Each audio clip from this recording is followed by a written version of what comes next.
I'm a woman. I don't know if you guys tuned into that at all. Yeah, Um, we're not allowed to. yes. So I didn't want you to assume, but just going to say it now. Okay. When I'm feeling down, I can't win. Pour a strong cup of coffee and I tune in. I'm waking on up to Java with Jim. I know my best day can begin. Good Yeah. morning, ladies and gentlemen. Welcome to another exciting episode of Java with the Gyms. My name is Jim Meyer, broker associate at Remax Gold. Now you have a friend in the real estate business. I've got my partner here, Jim T. Chong the Wok Hey. Star. Now you have a friend in the publicity business. Katherine King is in the house again, an award-winning director, writer, actress, producer. You name it, she's doing it, and she's doing it really well. So, Jim, are you enjoying this week of talking to Katherine? Oh, it's really great to see people all motivated since the age of 2. I got that as well. And really made it to the prominence of doing so many great things. She still remembers and still appears on our show. But, one thing I got to know, I'm at Panera Bread. If they have an extra million they want to throw at us, we will take it. But, Jim, we really want to know, don't care about what's in here yet until the million comes. We do care about what's in your cup today, Jim. My coffee today is non-political, just like the Oscars. Katherine, what are you drinking? I'm drinking a kombucha from Trader Joe's, and they are also welcome to sponsor us as a Absolutely. group. Yeah, because they're two different animals. Trader Joe's and Panera Bread, a million from each. Or you know what? Or I'm I not. guess this brand, Synergy, we would accept money from them too, right? I I would don't We would. I'm not greedy. Yeah. If we got Hey, Synergy look.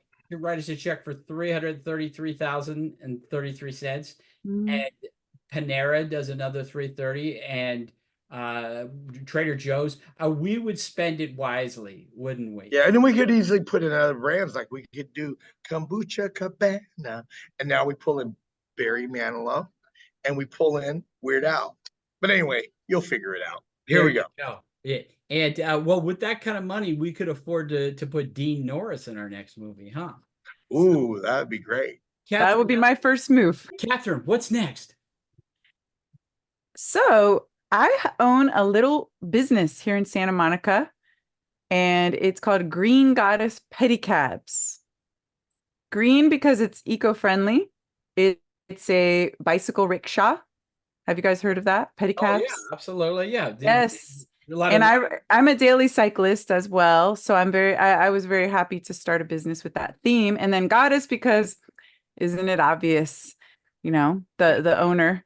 So Green Goddess Pedicabs, and we give tourist rides and we do special events. We do even events with celebrities and all kinds of fun stuff like that here on the beach and elsewhere.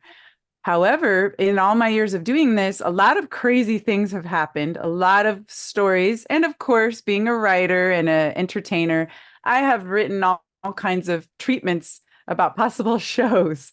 So I was lucky enough to have the greatest producing partners ever, Renee Garcia, who I think you've had on your show before. absolutely. Yeah. And I think we've worked on 5 projects now together at this point. So we are best buds and we love each other's working style, I guess. And then Dave Hawes, who was also the cinematographer on The Delicate Cycle. So when you see it, you'll understand he is very talented. That is a huge part of the movie. And he was also a fellow producer. So of course, we get to talking on our crazy road trip to Chandler, Arizona to pick up our Best Short Film Award and all that. And we've been talking about it anyway. I pitched them this idea, and surprisingly, they loved it. Rickshaw Romance. Ah. So what Love it's it. yes. So what's it's going to be is 2 people are going to get on a pedicab. It's going to be a blind date. They never saw each other before. We're going to have something to do with the process of selecting who it is. And then they're going to get on there. And then, as I know so well, because I've been doing this as my side hustle, besides the entertainment stuff. They'll take a ride on a pedicab for a certain amount of time, and the driver is very much a part of the experience. So they will be guide, comedian, egging things along, and people get wild and crazy on a pedicab. So we expect either fights or embraces, or somebody might jump off, or a bird might poop on their shoulder. So we're open to the improv, but the general scenario is it's a date. So at the end of the date, then we'll interview the people and we'll say, hey, do you want to see this person again? And we'll go from there. I think it's going to be a lot of fun. That is what, and it shouldn't cost a lot of money to do either, should it? That's a really big reason why we're pressing forward on this for now, because we've got a lot of things in the fryer, but this one I own everything. It's my business, and we have the outside as our location, so everything seems to be a green light. Oh wow! Unless it rains. So good point. Do people hire the pedicabs when it's raining, or is it you kind of shut things down? We can do it in the rain, but it's just not the regular thing. Fortunately, we live in sunny California, or at least I thought we did. The last 2 years, it's been raining quite a bit. Right. So we may need to adjust. Absolutely. Get some umbrellas for the contestants. It's that darn global warming. Yes. Okay. So Jim, do you have a follow-up question?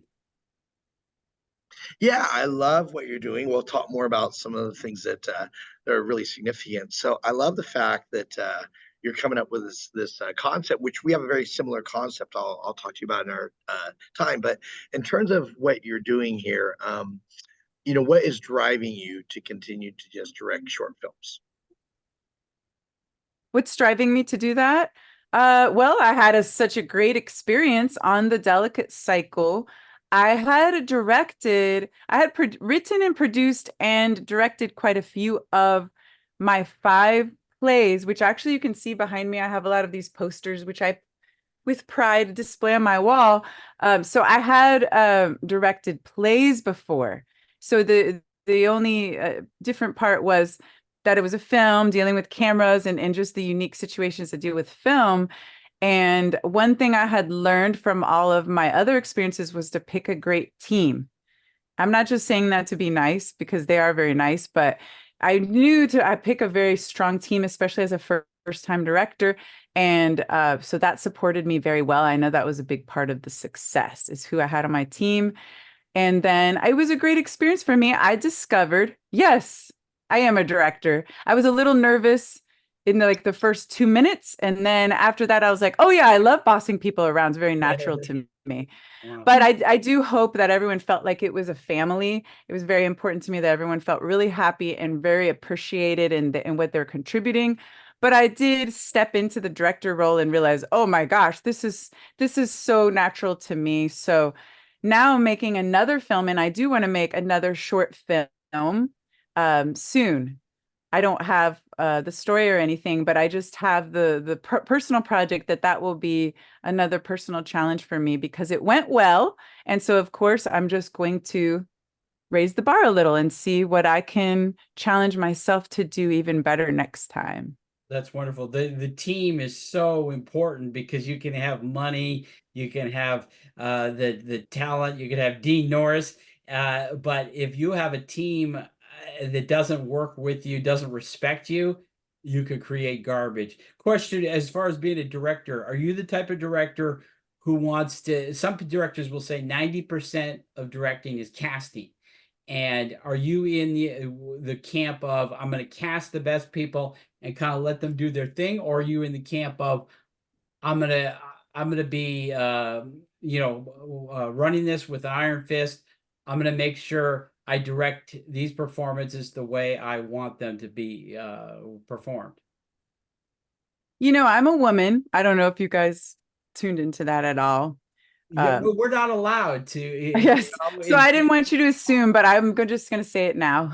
Okay, good. No, so I think that plays a lot into my personality as a director. We don't have a ton of blueprints. We have some now. And even Renee Garcia herself was already directing, and she was a great support to me because she was mentoring me on this film, and so wonderful and humble to do that. So I think that I don't have an iron fist. There are women who have an iron fist. Let's be honest. Absolutely. But I'm not one of them. So there's no iron fist at all. Maybe more to the opposite. I come across as very easygoing, I think. But you know what's funny? I have a very, very clear vision of what I want. So on the other hand, I do know exactly what I want. So I will try it first the nice way, and that usually works.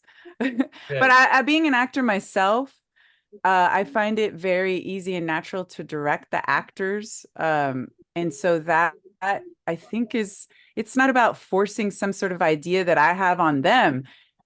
Being an actor myself, I know their process. And yes, to answer your question, casting is very important. I don't think I really thought it out that way, but I actually love casting just as a process as well. I cast all my plays, and then I worked closely to cast this one. And so yeah, intuitively you pick the right people that are your character. So then that's already way more than half the battle. If they embodied your character, then they're in the same synergy as you. It's not like you're starting from like just a lump of clay.